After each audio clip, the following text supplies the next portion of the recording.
तर नमस्कार, श्री स्वामी समर्थ.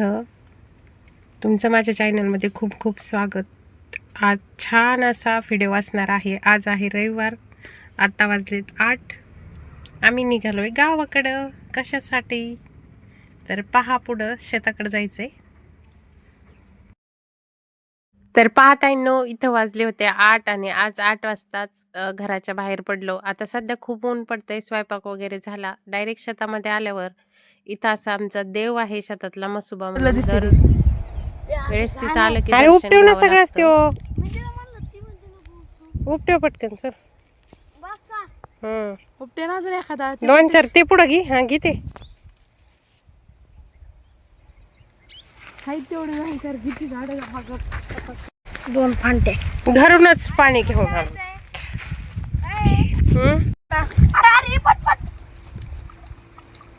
घेते ते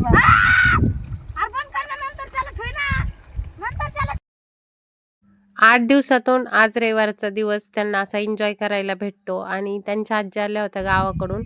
मस्तपैकी पापड्या वगैरे तळून आणल्या होत्या आणि इथं आम्ही दोघींनी हरभरा काढायला सुरुवात केली होती ताईंनो. हा आवरत आहे, दोघं येत मी. हा आवरत आहे.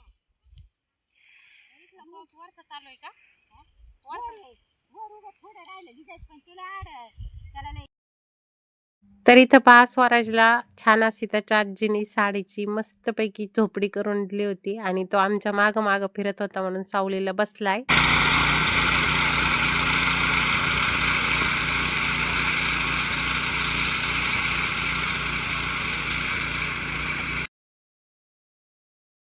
मी जे घरून पाणी आणलं होतं ना, त्याला छान अशी ओढणी लावून कळशीला ठेवून दिली. मग ते पाणी थंड राहतं.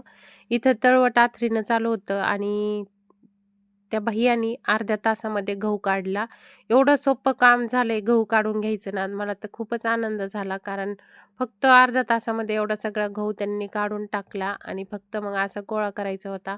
आम्ही मग तो सासू सुनाने मिळून गोळा केला आणि फास्टमध्ये गोळा करणं काही एवढं होत नव्हतं. मुलांना म्हणलं तर दीदीला अजिबात शेतात काम करायचं म्हणजे नको वाटते, म्हणून तिला काही सांगत नाहीत आम्ही. पण स्वराज लागला थोडंसं गोळा करू. तर असं मिळून आम्ही तो शेतातला गहू गोळा केला. आहोर नव्हतं आज, लग्न, आणि ते लग्नाला गेले होते, त्यांना यायला होता खूप उशीर. पण काय होतं ना ताईंनो, असा गहूचा खाली फेकून दिलेला असला ना, तर आमच्या आत्या सांगत होत्या की हे सगळा उडत असतो. त्यामुळं मग प्रयत्न केला पटपट पटपट गोळा करायचा, पण ते काय आम्हाला झालंच नाही. कारण आजच गोळा करून आजच खळं काढायचा असा विषय तर आमचा सकाळपासून चालू होता. पण भरपूर उपनेरवाले म्हणले की शक्य नाही आहे ना, तर हे असे ढिगलं लावून ठेवले. पण बघा, स्वामींना दिदीने माझ्या स्वतः मुलीने प्रार्थना केली की आमचं आजच खळं काढणं व्हावा, म्हणजे माझी आई उद्या शेतात येणार नाही. कारण तिला काय होतं, शेतात ती गेली की स्वराज घरी असेल त्या दिवशी काय होतं, खूप त्रास देतो. त्यामुळं मग तिला वाटत होतं नको म्हणून. तर इथं दिवस मावळायला गेलाय आणि एवढा सारा गहू गोळा करायचा राहिलाय. आणि तेवढ्यात पाहताईंनो महाराजांना प्रार्थना केली. नक्कीच यश भेटतं. मी तुम्हाला सांगते, प्रार्थना करा. आपला हा ऊस आहे. मी प्रार्थनाच करत होते तोपर्यंत लगेच तिथं काय झालं, रोडनी उपनेर येत होतं. तर इथं पहा, मस्तपैकी कांदे जे काही मी लावलेले, ज्या माझ्या ताई पहिल्यापासून व्हिडिओ पाहतात त्यांना माहिती आहे, ते कांदे एवढे छान आले ना.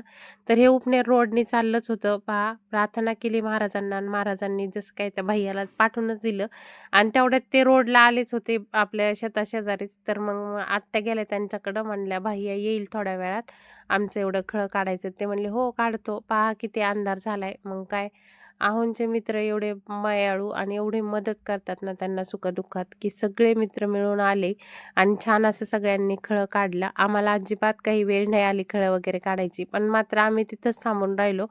कशामुळं ते सांगतेच, कारण आम्हाला घरी सोडायला कुणीच नव्हतं. म्हणलं आम्ही मग इथंच थांबतो.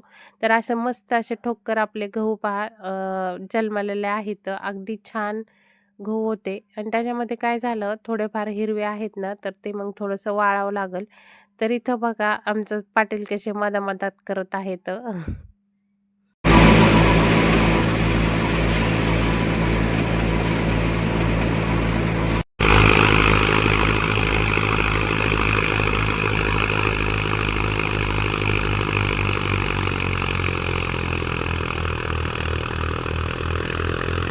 खळं काढून झालं आणि त्याच्यानंतर निघायचं होतं घरी. तेवढ्यात आहोंनी एक गाडी बोलवली होती गोण्या न्यायला.